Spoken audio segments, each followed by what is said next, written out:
Hi guys, welcome back, and today I have a little marker speed paint of sorts. I know I said that I was gonna do more colored pencil art, and that is in the works. I just haven't finished it yet, so I can't really make the video. I have two projects that are colored pencil at the moment, and hopefully I'll get them done before school starts up again. So for now, I decided just to do this. I've been wanting to keep a marker sketchbook, so I decided that I would, start doing it. And I already have like a few doodles in the sketchbook. I posted maybe one of them on Instagram so far, and this would be the second one. And I quite like it. The reason why I'm keeping this is just because I find marker work to be the most relaxing medium just for me. I don't really have to concentrate on it too much, unlike watercolor. And I do still like watercolor. It's just that sometimes it gets a little bit stressful when the water flows too much or your paper starts to tear, or what is it? Shed, I think. I don't quite remember the terminology that I used back in the day. I'm not even that old. I just don't remember because currently my short-term memory is not that great. But anyways, so yeah, I did try to keep a watercolor sketchbook for a while, but it just started getting to and I wasn't really liking anything that I was making with watercolor. Hence why I've been working with Copic for a while, or just markers in general. To me, it's the easiest, straightforward, you can't really go wrong with it.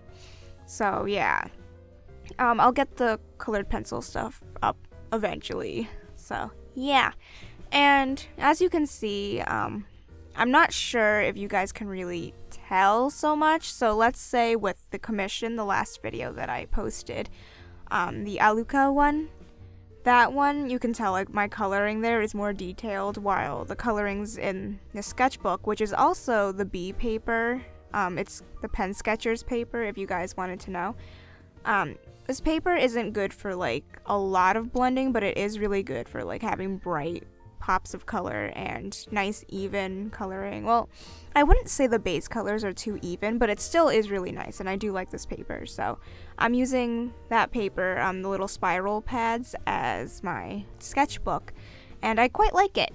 It is thin though, so you're if you do have it, you're gonna want to put a piece of paper underneath the page that you're currently coloring on so that it doesn't bleed through or anything.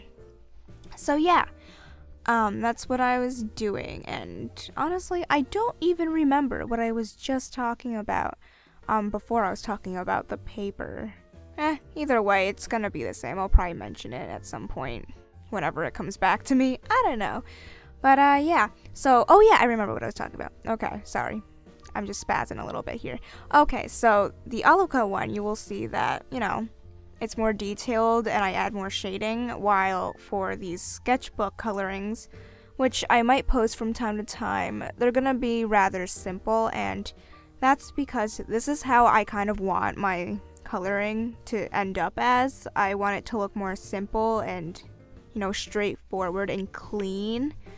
I'm kind of delving into well, not even delving, I'm kind of swimming out of the pool of depth, if that makes any sense.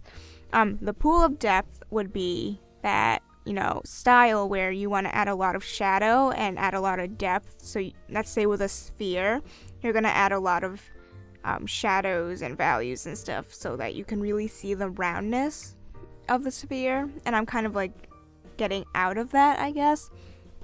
I'm just gonna try something new and see how that goes, so tell me what you guys think of that. I know a lot of artists who kind of do something similar to that, where they keep the shading very minimal, and I kind of quite like that look, so I'm gonna try it. And not sure if you can really tell that with this one, but this one I didn't really do any shading altogether. There are actually some artists who just basically color the whole thing. They color each article of clothing or whatever it is that they're coloring. They're just gonna make a nice, really even base layer, and even that looks good just by itself, and they add little patterns, and there's not really any shading, and I also like that. I don't know, lately I've just been into really basic and simple, straightforward colorings, so you might see more of that from me.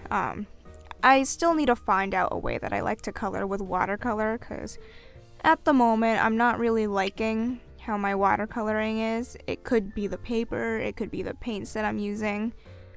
Like for example, the Holbein watercolors. Sometimes like for the brighter colors, once you put the pigment or the paint to the paper, it's going to stain the paper, so when you move it, you're gonna see that area that you kind of stuck the original paint, and it doesn't look even, and that's something that kind of annoys me. So I want it to be more fluid and more movable and workable, and I guess the Holbeins just aren't really doing that for me at the moment.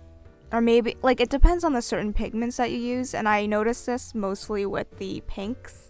Or not even the pinks, just like the roses and the reds and stuff. They do this pretty often where, or no, even the black. Black is like notorious for doing this, and I think black just does this in every line of watercolor, every line of like pigments. It's like once you lay it down, it kind of just stains there, so when you move it around, you're gonna see that original paint line or stroke or whatever. And that's not really ideal for me, so I need to find out a way, or maybe find out some other paper that might work for me. I don't know, I've tried so many, and I have so many, and either some of them kind of shed, or not even shed, what's that word, they kind of like tear, ball up when they get too wet. I've been able to work around that, but I do want to be able to layer a lot. And then there's the Arches paper, or Arches? Yeah, I've been way out of the art community lately, I'm sorry. But yeah, there's the Arches paper, or in French it would be Arche paper. That one's really expensive. I could probably, you know, save up some money and get that, because that is nice paper. But I heard that like certain hot press papers, like the staining thing happens a lot, where with hot press it like really absorbs the water and the paint, and then it leaves that stroke line there. So I'll have to experiment with maybe cheaper hot press papers and see how that goes. But usually cheaper papers don't really have the option for hot press, or it's hard to find in my area at least. So I'm gonna have to find out what to do with that. So yeah, anyways, the video is ending, and hope you guys have a great year, and yeah, bye!